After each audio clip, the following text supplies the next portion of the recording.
নমস্কার বন্ধুরা, সুন্দর সকালের শুভেচ্ছা জানিয়ে শুরু করছি আমার আজকের এই ছোট্ট মিনি ব্লগটা। বন্ধুরা, তোমরা সবাই কেমন আছো? তোমরা সবাই খুব ভালো আছো আর আমিও খুব ভালো আছি। আর আজকে এই সুন্দর সকালে এত সুন্দর ওয়েদারটা না, চারিদিকে যে কী বলবো, আজকে আমার পুরো এখন পুজো আসতে 2 মাস এখনও দেরি, কিন্তু আমার মনে হচ্ছে না পুজোর মাস চলে এসছে, এত সুন্দর সুন্দর আকাশটা লাগছে দেখতে।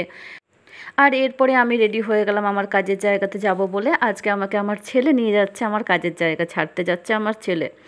তো এই রাস্তাটাতে তো আমি প্রত্যেক দিনই যাতায়াত করি। আজকে ভাবলাম আমার বন্ধুদেরকে দেখাই, একটা এত সুন্দর রাস্তাটাকে লাগছে দেখতে, বৃষ্টি হয়েছে আবার রোদ উঠছে, চারিদিকে একদম সবুজে সবুজে ভরে গেছে, খুব সুন্দর লাগছে দেখতে।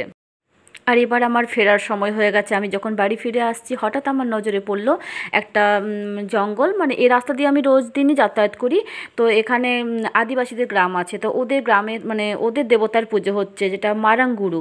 তো এটা আমি কোনোদিনও দেখিনি, তো আজকে ভাবলাম যে নেমে একটু দেখি। তারপর দেখছি যে না, সন্ধেও হয়ে আসছে, আমাকে বাড়িও ফিরতে হবে, তাই আমি ওদের পুজোটা, ওদের দেরি হবে, পুরোটা আমি তোমাদেরকে দেখাতে পারবো না, আর আমিও দেখতে পাবো না, সন্ধে হয়ে যাচ্ছে বলে। তাই ভাবলাম যে এটা পরে দেখাবো, আবার যদি কখনো নজরে পড়ে তখন আমি আমার বন্ধুদের সাথে দেখাবো। তো আমার এই ছোট্ট মিনি ব্লগটা আপনাদের কেমন লেগেছে? যদি ভালো লেগে থাকে আমার চ্যানেলকে সাবস্ক্রাইব করবেন, লাইক শেয়ার কমেন্ট একটা করবেন প্লিজ।